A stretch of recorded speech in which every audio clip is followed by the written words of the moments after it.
새벽 3시의 서울은 기묘한 도시다. 낮에는 정의롭고 도덕적이던 사람들이 밤이 되면 솔직해진다. 술에 취해 피곤에 지쳐 가면을 벗고 진짜 얼굴을 드러낸다. 나 김영수, 68. 대리기사 경력 12년 차. 사람들은 묻는다. 그 나이에 왜 아직도 일하세요? 대답은 간단하다.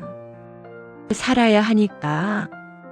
아니, 정확히는 내 인생을 살고 싶으니까. 오늘도 핸들을 잡았다. 강남 한복판 차들이 마지막 광기를 부리는 그 시간. 앱 화면이 깜빡이며 새로운 콜을 알렸다. VIP 콜 기사님 연령대 높을수록 선호. 심장이 덜컥 내려앉았다. 12년 동안 대리기사를 하면서 이런 요청은 처음이었다. 대부분 젊은 기사를 원한다. 빠르고 안전하고 말 안 걸고. 그런데 나이 든 기사 선호라니. 직감이 속삭였다. 이건 평범한 손님이 아니다.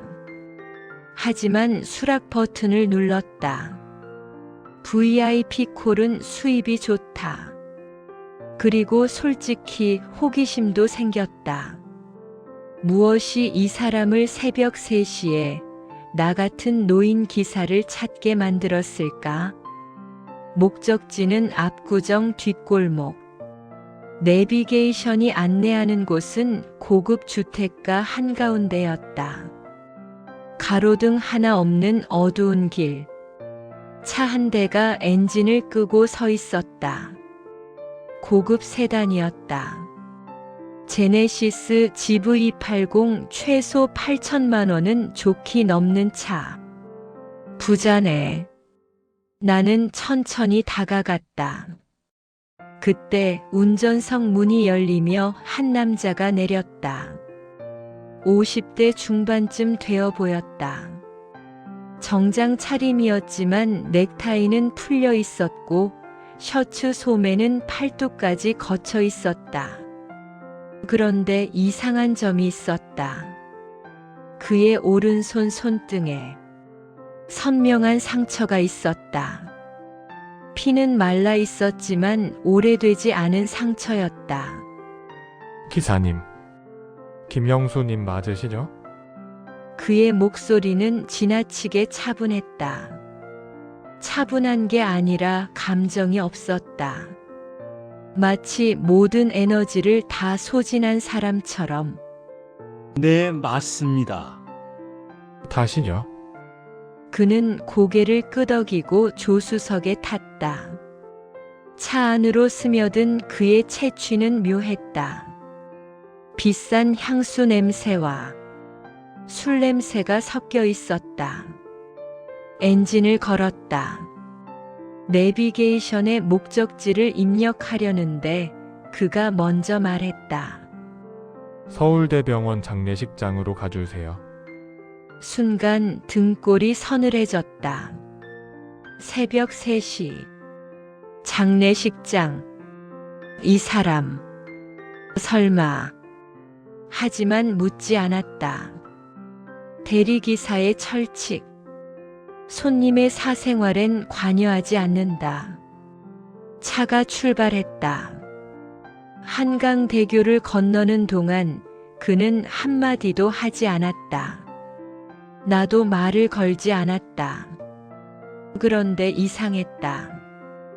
보통 장례식장 가는 손님들은 두 부류다. 울먹이거나 아니면 술에 취해 떠들거나. 그런데 이 남자는 둘 다 아니었다. 그냥 비어 있었다.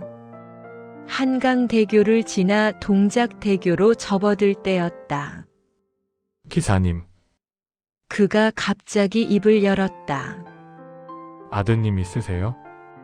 나는 백미러로 그를 힐끔 쳐다봤다. 그는 창밖만 보고 있었다. 네, 있습니다. 잘 지내세요? 아드님이랑. 순간 목이 막혔다. 잘 지낸다고 할 수 있을까? 아들과 나는 이미 오래전에 끊어진 관계였다.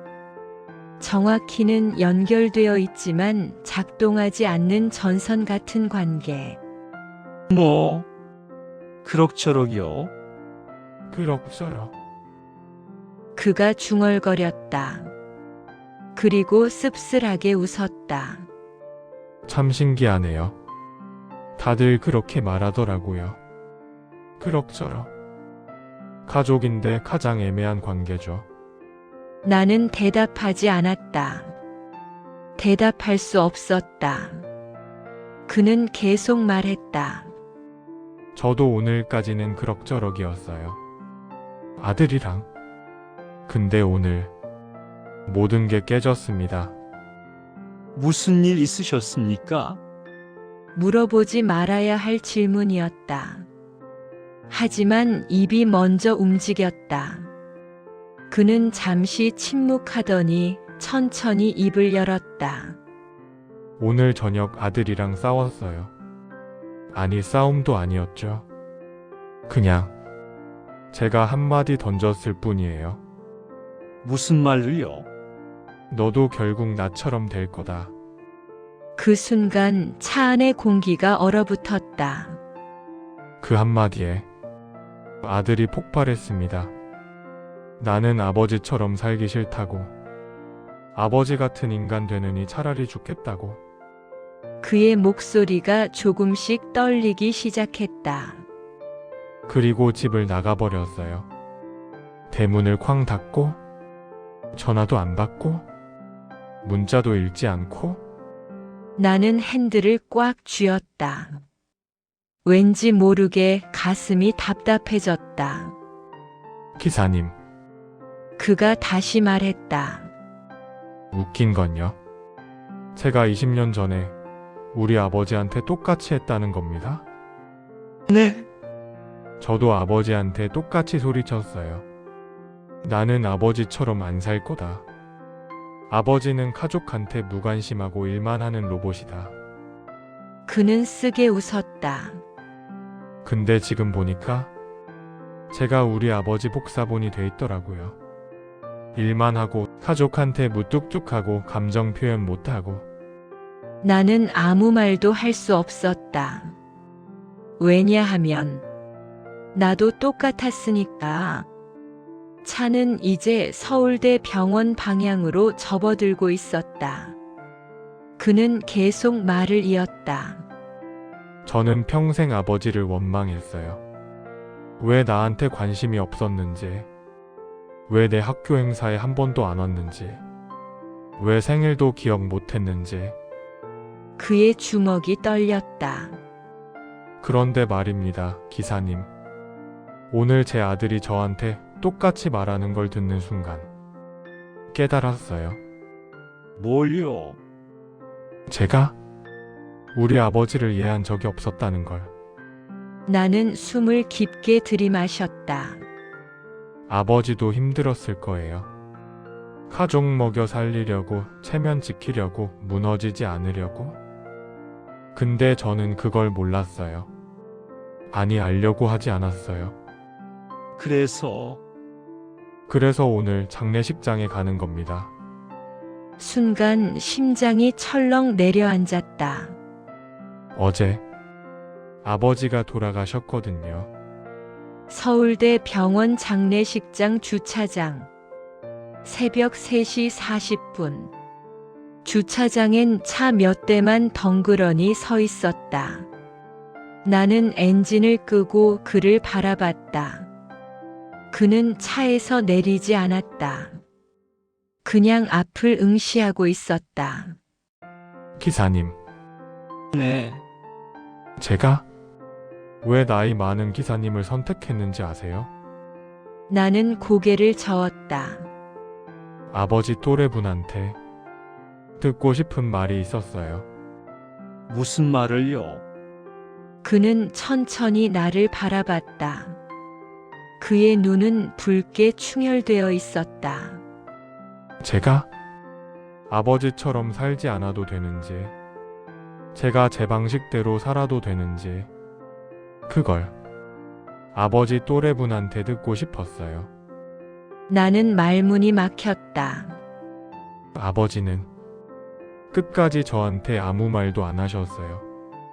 괜찮다도 미안하다도 사랑한다도 그냥 조용히 가셨어요. 그의 목소리가 떨렸다. 그래서 제가 죽기 전에 누군가한테 듣고 싶었어요. 너는 내 방식대로 살아도 된다고. 나는 깊은 숨을 들이마셨다. 그리고 천천히 입을 열었다. 손님, 네, 저도 아버지였습니다. 그가 나를 쳐다봤다. 저도 아들한테 똑같이 들었어요. 아빠는 나한테 관심 없다. 아빠는 자기 인생만 산다. 근데 말입니다. 나는 핸들을 쓰다듬으며 말을 이었다. 그게 틀린 말은 아니에요. 네? 저는 정말로 제 인생을 살고 싶었거든요. 제 아들은 결혼하고 애를 낳았어요. 그리고 저한테 손주를 봐달라고 했죠. 당연한 거라고 생각하면서. 나는 쓰게 웃었다. 근데 저는 하기 싫었어요. 평생 회사 다니면서 제 인생 하나 제대로 못 살았는데 이제 은퇴했으니까 손주 봐주고 며느리 눈치 보고 애들 뒷바라지하고 그게 제 노년이 되는 게 싫었어요. 그는 조용히 듣고 있었다. 그래서 거절했어요. 아들은 화를 냈죠. 다른 집 부모들은 다 해주는데 왜 아빠만 안 해주냐고. 이기적이다고. 그래서요?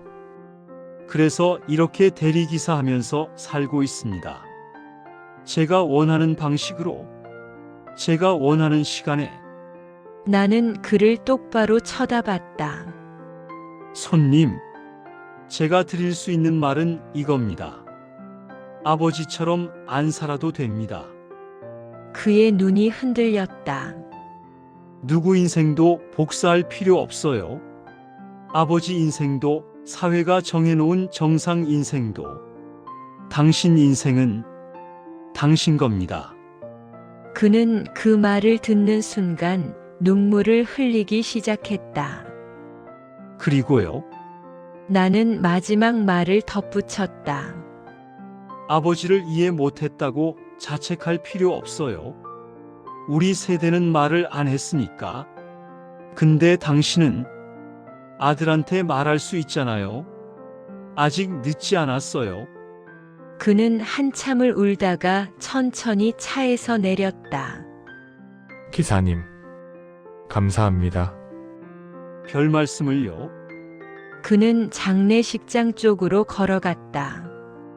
그의 뒷모습이 묘하게 가벼워 보였다. 그를 내려주고 혼자 돌아오는 길. 새벽 4시 30분.